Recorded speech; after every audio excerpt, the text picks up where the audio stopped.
Assalamualaikum third year. First of all, congratulations on passing your second year MBBS and welcome to third year. The video is a bit late because of my vivas, but I tried to make it as soon as possible. तो सबसे पहले आप लोगों को subjects तो पता होंगे ही, pharma, patho and forensic and BS. तो आपका जो मेन सब्जेक्ट थर्ड ईयर में मैटर करता है जो वो फार्मा है और पैथो है। मतलब अ वेरी लेंथी सिलेबस और आपके पास टाइम भी कम होता है अक्सर, तो आप लोगों ने ना इसको बहुत अच्छे से मैनेज करना है क्योंकि पैथो का सिलेबस बहुत ज़्यादा है और फार्मा जो है ना वो वोलेटाइल बहुत ज़्यादा है। तो सबसे पहले फार्मा की बात करेंगे तो वो 2 बुक्स होती हैं, बिग कैट्सन, मिनी कैट्सन। तो बिग जो है ना वो बहुत ज़्यादा है। अगर आपके पास इतना स्टेमिना है कि आप लेंथी बुक पढ़ सकते हैं तो but you can go for it, but mostly even toppers भी मिनी कैट्सन ही पढ़ते थे। और मतलब इवन मुझे तो पता ही नहीं था कि बिग कैट्सन भी एग्जिस्ट भी करती है। तो मतलब आपने इसी को वो करना, ये भी अच्छी खासी है। और इसके अलावा कुछ बच्चे क्या प्लान पढ़ रहे होते हैं, लाइक अगर एक चैप्टर से एफसीक्यू कम आने हैं या एमसीक्यूज आ रहे हैं, सिर्फ एफसीक्यू नहीं आ रहा, तो वो हमारे टाइम में तो सीएनएस में करते थे, लेकिन आप लोगों का टॉस चेंज है तो आपका ना ये डिफरेंट होगा। तो अगर कोई ऐसा चैप्टर है जिसके मतलब ना इतना क्वेश्चंस नहीं आते तो वो आप लोग मतलब ना क्या प्लान से कर सकते हैं। या प्लान एक्चुअली थोड़ा मतलब ना वो है, कंसेप्ट बेस है और मतलब डायरेक्ट शॉर्ट नोट्स टाइप हैं। तो आइडियली आपको ना कैट्सन करनी चाहिए, मीडियम कैट्सन होती है तो वो आपको करनी चाहिए। तो सबसे पहले तो मैं एक बात बताऊंगी कि मतलब आपको कोई हॉस्टल में सीनियर मिलेगा, वो कहेगा ओ फार्मा थर्ड ईयर, फार्मा बहुत जलील करती है। तो अगर आपने अच्छे से पढ़ा है तो ऐसा बिल्कुल नहीं है। इवन मेरी सीनियर्स भी मुझे मिलती थी तो यही कहती थी pharma, oh my God pharma बहुत जलील करती है, फार्मा तुम्हें सताएगी। तो अगर आप इसको बहुत अच्छे से पढ़ रहे हैं, प्रॉपर टाइम दे रहे हैं, तो pharma is not a thing जो आपको सताएगी। तो इसका तरीका यही है कि जैसे फर्स्ट ईयर सेकंड ईयर में मैंने आपको बताया था कि एनाटमी को आपने इग्नोर नहीं करना होता, बाकी सब्जेक्ट्स के साथ साथ इसको लेके चलना है। तो pharma is just like that. मतलब अगर ये थोड़ी सी वोलेटाइल है, भूलती है, बट आपने इसको बहुत अच्छे से करना है। मतलब आप लोग क्या प्लान के लेक्चर यूज़ कर सकते हैं, सेल्फलेस की वीडियोस देख सकते हैं, कोई भी लेक्चर सुने उसके बाद ना आप वो टॉपिक स्टार्ट करें। जैसे जनरल फार्मा है तो उसमें भी हम लोग पहले फोकस नहीं करते होते थे कि हाँ इसे तो एक ऐसी क्यों आना है, लेकिन अब उससे भी अच्छा खासा फोकस करने लगे हैं। थोड़ा सा सिलेक्टेड उसको पढ़ना होता है, लेकिन ना मतलब आपको वहाँ से एक ऐसी क्यों, तो अब मतलब आपकी वाइवाज में भी सुन रहे होते हैं और इसके अलावा इसे एमसीक्यूज़ का वेटेज भी ज़्यादा हो गया। तो आप लोगों ने ना इसको मतलब थोड़ा लाइट नहीं लेना। हम लोग तो सिलेक्टेड करके छोड़ दिया करते थे, लेकिन एंड में प्रॉफ में मसला हो रहा होता है। तो आपने जनरल फार्मा भी ठीक से ही कर लेनी है। उसके बाद जैसे सीएनएस है, एएनएस है, तो सबसे पहले सीवीएस है। तो आपने ना जब अपना फार्मा का स्टडी प्लान रखना है ना, तो आपने अपने टॉस के अकॉर्डिंग जाना है। जैसे हमारे टाइम में ना एनसीड वाला जो चैप्टर था, वहाँ से ना एक क्वेश्चन आता होता था एंड इट्स ओनली 1 चैप्टर। तो आप लोग अगर उसको कवर कर लेते हैं, और रेस्पो का भी बहुत कम चैप्टर्स हैं और मतलब ना शायद 1 या 2 थे, तो वो भी आपका आराम से ना एक क्वेश्चन वो कर देते हैं, आराम से आपका सिक्योर कर देते हैं। और इसके अलावा भी कुछ टॉपिक्स है जैसे सीएनएस, सीवीएस और एएनएस है, तो इससे मतलब आपके क्वेश्चन ज़्यादा आ रहे होते हैं और ये बहुत मतलब ना इनके चैप्टर थोड़े थे लेकिन मतलब ना मेन वेटेज कैरी कर रहे होते हैं। तो आपने ये वाले टॉपिक्स पहले कर लेने हैं अपने टॉस में। और जैसे सपोज अगर आप पढ़ रहे हैं और स्टार्ट कीमो से करते हैं तो आपका मसला हो रहा होगा, क्योंकि कीमो अच्छी खासी लेंथी है। लेकिन अब परेशान आपने नहीं होना। सबसे पहले आपने एक अच्छा सा लेक्चर देखना है, उसके बाद आपने ना चैप्टर करने बैठ जाना है। तो ये नहीं है कि आपने एक दिन में एएनएस स्टार्ट करना है तो अभी से आपका ना पूरे दिन में वो आराम से कवर हो जाए, एएनएस आप करके बैठे हो शाम तक, ऐसा नहीं होता। क्योंकि 4-5 चैप्टर हर टॉपिक के मेनली आ रहे होते हैं। तो आप लोग एक दिन में अगर 2 भी कर लेते हैं तो ये बहुत वो है, मतलब आपका टारगेट कवर हो जाता है। क्योंकि स्टार्ट में तो आपने इतना, आपके पास अच्छा खासा टाइम होता है। तो आपने अपने ना स्टडी स्केड्यूल में यही रखना है कि आपने ना मतलब कैट्सन को बहुत अच्छे से पढ़ना है and cram each and every word of Katzung. मतलब मार्क माय वर्ड्स, आपने एक एक वर्ड याद करना है, क्योंकि वो ऑलरेडी एक समरी बुक है, मतलब शॉर्ट बुक है, तो आप उसकी शॉर्ट लिस्टिंग बिल्कुल भी नहीं कर सकते। तो आप उसके हर वर्ड को याद करें, हर डायग्राम को देख लें, उसके अलावा हर टेबल को याद करें, और जो आपके एंड में मतलब समरी टेबल्स होते हैं उनको भी आपने अच्छे से याद करना है। क्योंकि अक्सर ऐसा होता है कि आपके पास जो ड्रग्स मतलब आपकी पैराग्राफ में लिखे होते हैं उनके साइड इफ़ेक्ट वहाँ डिफरेंट लिखे होते हैं और आपकी समरी टेबल में डिफरेंट होते हैं। तो आपने इस चीज़ को कोरिलेट ज़रूर कर लेना है। क्योंकि अक्सर हम मतलब हमारे भी इस तरह के एमसीक्यूज़ आ जाते होते थे कि हम लोग मतलब वहाँ से पैराग्राफ से याद किया हुआ होता था और असेसमेंट में गए या प्रॉफ की मतलब पास यूएचएस के एमसीक्यूज़ देख रहे हैं, सॉरी, तो उसमें ना समरी से एक पॉइंट को पिक किया हुआ है। तो आपने ना समरी से भी याद करना है, पैराग्राफ से भी याद करना है, और ना इन बातों को ना कोरिलेट कर लेना। और अगर सपोज आप लोग ना मतलब शॉर्ट रिवीजन करना चाहते हैं और आपके पास इतना टाइम नहीं है कि आप पैराग्राफ करें या समरी करें, तो आप ना एक चीज़ के लिए जा सकते हैं, सकते हैं। लाइक अगर आप समरी से याद कर रहे हैं तो पैराग्राफ वाले जो एक्स्ट्रा पॉइंट हैं वो आप समरी में लिख सकते हैं, या फिर अगर आप पैराग्राफ से याद कर रहे हैं तो समरी में जो 2 डिफरेंट साइड इफेक्ट्स दिए हुए हैं या कोई मैकेनिज्म डिफरेंट दिया हुआ है या कोई एक ड्रग डिफरेंट दी हुई है तो वो आप अपने पैराग्राफ में पेश कर सकते हैं। तो इस पॉइंट को ना आई होप समझ आ रही होगी, तो इस पॉइंट को आपने ज़रूर पिक करना है। उसके बाद आपने प्रायोरिटी मैंने यही बता दी है कि जैसे CVS है, ANS है, अब इन चैप्टर्स को आपने पहले कर लेना है। एनसिड वाला पहले कर लें, रेस्पिरेशन वाला कर लें, और एक वो मिग्रेन और ये वाला चैप्टर था H2 रिसेप्टर एंटागोनिस्ट वाला, वो आप लोग पहले कर सकते हैं। और इसके अलावा GIT बहुत आसान सा टॉपिक है, मतलब एक चैप्टर में आपका आराम से एक SEQ कवर हो रहा होता है। तो हमारे टाइम यही टॉस था। अगर आपके टाइम चेंज हुआ है तो फिर आप जैसे आप लोगों का CVS मतलब हम CNS जो था ना, हमारा एक क्वेश्चन आता था और वो मोस्टली ना एपिलिप्सी वाले ड्रग से आ जाता था, तो हम लोग ना वो सिलेक्टेड करते होते थे।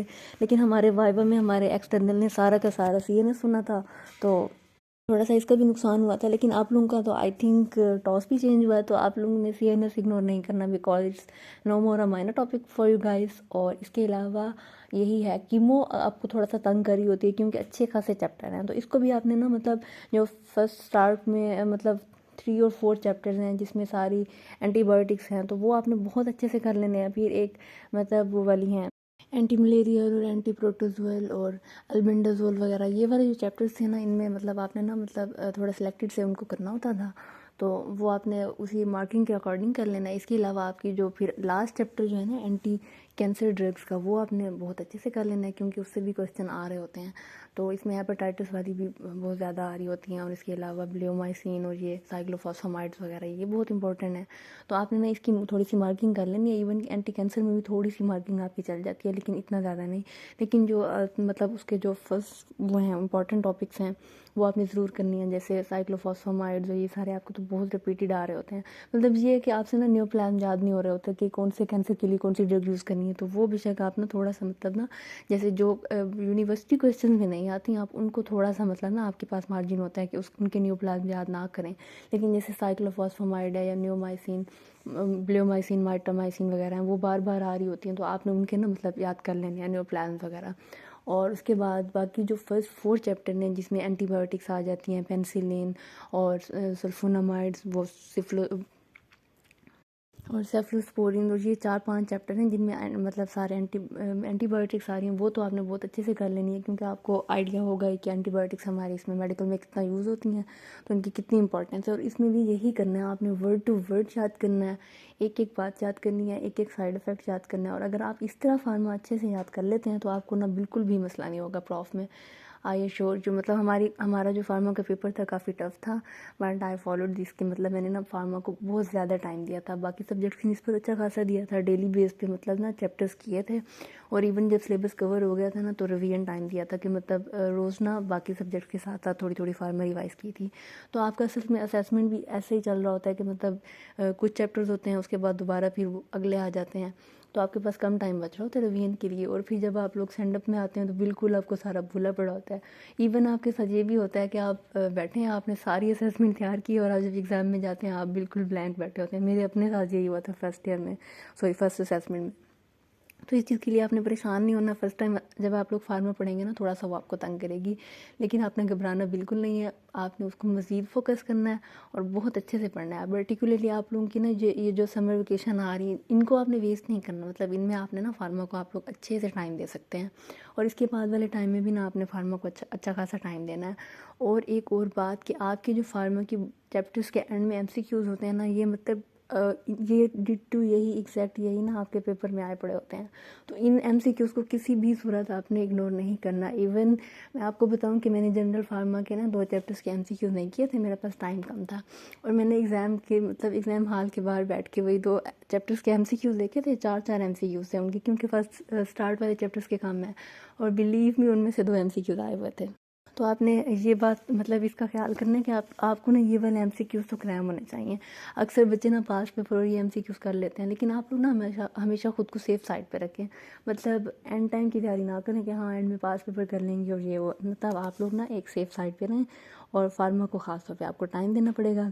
और बाकी अगर आपको कोई फार्मा से रिलेटेड क्वेश्चन हो यू कैन आस्क। इसके अलावा बाकी पैथो है, तो अनफॉर्चुनेटली जो 3rd ईयर की पैथो है ना वो अच्छी खासी रहती है, लेकिन इसके लिए ना आपने परेशान नहीं होना। आपके पास इसके ना 2 पोर्शन होते हैं, एक आपके पास जनरल पैथो है, उसमें एक फ्यू चैप्टर्स और उसके बाद एक आपके पास लेविंसन है। तो जो जनरल पैथो है ना, उसमें वही यूनिवर्सिटी क्वेश्चन है, वही बार बार रिपीट हो रहे होते हैं। और पैथो का तो यूएचएस का तो ये सीन होता था कि ना पास्ट एमसीक्यूज भी रिपीट हो रहे हैं और पास्ट यूक्यूज भी रिपीट हो रहे हैं। लेकिन आप लोगों का निश्चय कंडक्ट कर रहा है, तो आप लोग अपने सीनियर से इस बात का मतलब ना वो कर लेना, कंफर्म कर लेना कि कैसा पेपर आ रहा होता है ओवरऑल। लेकिन हमारे जो असेसमेंट पैथो डिपार्टमेंट बताता था ना, तो उसमें मतलब काफ़ी वो होता था, आसान होते थे, पास पेपर से भी आ रहे होते थे। लेकिन आप लोगों के एचओडी भी चेंज हुआ, तो आप लोग ना थोड़ा सा वो करना, एंड वाले जो बैक्टीरियाज वगैरह हैं उन पे आपने ज़रूर फोकस करना है।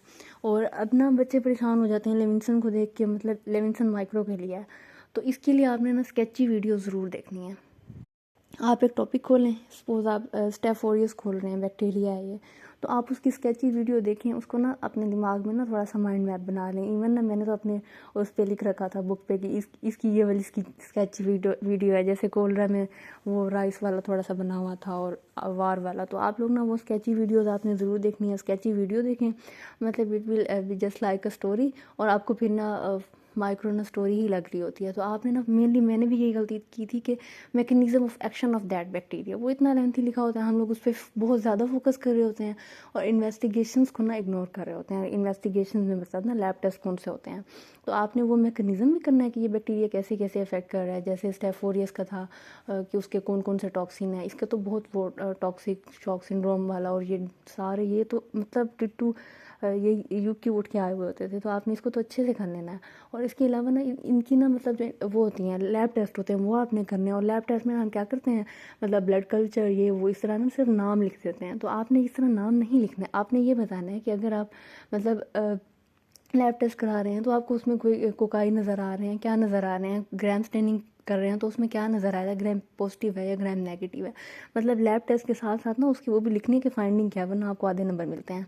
तो इस बात पे आपने ज़रूर फोकस करना है। मतलब इसमें ये इन्वेस्टिगेशंस आई मीन के कौन कौन से टेस्ट हम लोग करा सकते हैं, तो ये बहुत ज़्यादा आती हैं। तो हर बैक्टीरिया के ना आपने अच्छे से याद कर लेना है। मैंने खुद भी यही मिस्टेक की थी कि मैं मतलब उनका मैकेनिज़्म ये वो बहुत अच्छे से याद कर लेती थी, लेकिन मुझे एंड में प्रॉफ में पता चला था कि इनके जो टेस्ट थे ना, जिनको मैं कम टाइम देती थी, तो ये मोस्टली यही आ रहे होते हैं आपके क्वेश्चन में। तो इस पर आपने इस बात पर ज़रूर फोकस कर लेना है।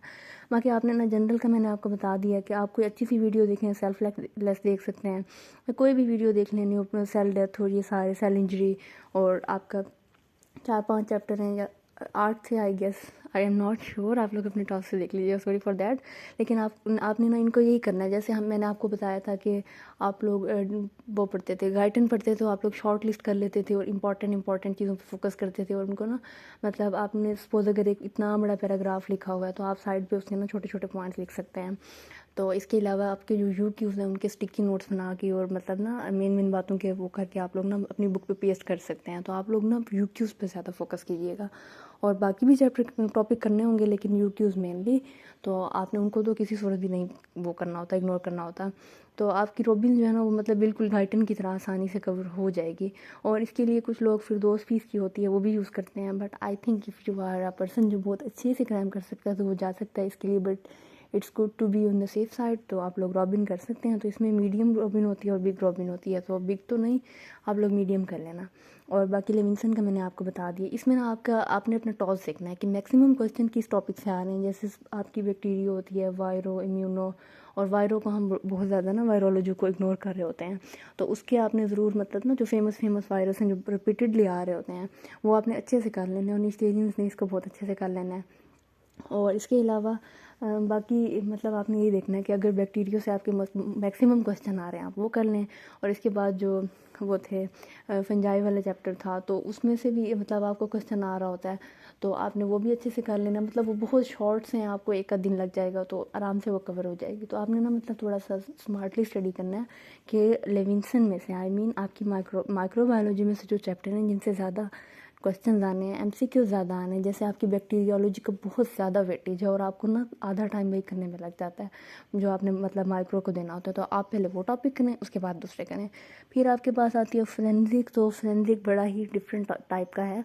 मतलब इसका पेपर कभी कहाँ से आ रहा है, कभी किस बुक से उठ के आ रहा है। तो इसको ना आपने मतलब मैंने तो मेनली एनआरए की थी, एनआरए से मतलब हमारा ना पेपर आ गया था। तो फ्रेंडली कैसा है कि मैं एंड तक कन्फ्यूज़ थी कि कैसे करना है कैसे नहीं करना। फ़लाँ ये वाली बुक पढ़ रहा है, फ़लाँ यहाँ से पढ़ रहा है, ये कर रहा है वो कर रहा है। तो आपने एक बुक अपनी सेलेक्ट कर लेनी है और उसी से करना है। और इसके अलावा ना ये नहीं है कि सिर्फ मतलब वही वाली याद कर लें। उसको याद करके जो टॉपिक आपके यूएचएस के सिलेबस में लिखे हुए हैं और एनआरएसएस पोस्ट कवर नहीं हो रहे, तो आप लोग किसी और बुक से भी कर सकते हैं। और इसके अलावा अली भाई की एक बुक आई थी, वो भी फ्रेंडली के लिए, मतलब ना उन्होंने बाकी हर बुक से ना शॉर्ट लिस्टिंग करके और ढूंढ ढूंढ के ना उस बुक में लिखा हुआ था, तो आप लोग वो भी बुक भी परचेज़ कर सकते हैं। तो यही है कि हमारा पेपर एनआरए से ही कवर हो गया था, लेकिन ज़रूरी नहीं है कि हर एक का हो जाए। तो आप लोगों ने ना इसको मतलब थोड़ा सा ना वाइसली लेके चलना है। तो अगर आप एनआरए कर रहे हैं तो आप थोड़ा सा टर्स से भी देख सकते हैं जो टॉपिक मिसिंग हैं, जैसे गन शॉट और इस तरह के कुछ टॉपिक थे, ट्रामाटोलॉजी के कुछ चैप्टर्स थे जो वहाँ मिसिंग थे, तो आप लोग वो मतलब वहाँ से कर सकते हैं टर्स से। इसके अलावा टॉक्सिकोलॉजी आपको थोड़ा तंग करती है, तो इसको ना आप लोग मतलब डेली एक टॉक्सिन कर लीजिएगा। जब भी आप लोग इसको तैयार करें, सपोज आपकी असेसमेंट आ रही है और आपके पास 14 और 15 डेज हैं, आपने सारे सब्जेक्ट करने हैं, तो आप उसमें ना डेली एक टॉक्सिन कर सकते हैं। जब आपको क्लास में पढ़ा रहे होते हैं तब भी आप लोग कोशिश करें कर सकते हैं। और इवन आप लोग प्रेप्स में भी 1 टॉक्सिन पर डे कर रहे होते हैं, तो वो कवर हो रही होती है, तो वो आपने टर से ही करनी है। इसके अलावा अली भाई की बुक में भी अच्छी लिखी हुई है। तो बाकी हमारे एमसीक्यू जो थे वो एनआरए की लाइंस भी उठ के आई होती हैं, तो उसका आप लोगों ने ख्याल कर लेना है। और ना इसमें भी यही करना है कि मतलब जो छोटे छोटे चैप्टर्स हैं, जैसे एक ऑटोप्सी वाला चैप्टर था, और इसके अलावा वो डेथ के बाद वाला चेंजेस था, कि मतलब उस तरह के जो चैप्टर्स थे ना वो आपने पहले कर लेने हैं जो छोटे छोटे हैं। और ट्रॉमा वाला जो टॉपिक है वो काफ़ी लेंथी है, उससे क्वेश्चन भी आ रहा होता है, तो उसको आपने एंड में कर लेना है। और इसमें ना थोड़ा सा एक बात का आपने ख्याल रखना है कि इसमें थोड़ी सी कहानियाँ बनानी होती है। मतलब आपके पास पेपर में अच्छा खासा टाइम होता है, तो आपने उसके अकॉर्डिंग ना थोड़ा सा मतलब इधर उधर से डिफरेंट टॉपिक से भी ऐड कर सकते हैं। और इसके अलावा बाकी आप लोग मतलब ना बाकी बुक से भी देख सकते हैं, और अपने नॉलेज से भी आप लोग उसमें थोड़ा बहुत ऐड कर सकते होते हैं। लेकिन मेनली ना बुक पे फोकस करना होता है और उसके बाद बाकी चीज़ें ऐड करनी होती हैं। फिर आपका एक सब्जेक्ट रहता है बिहेवियरल साइंसेज बीएस। इसको बहुत आसान समझा जाता है, बहुत इग्नोर किया जाता है, बट अनफॉर्चुनेटली हमारा पेपर इसका बहुत मुश्किल आया था, और इवन कुछ बच्चों की सप्ली भी आ गई थी।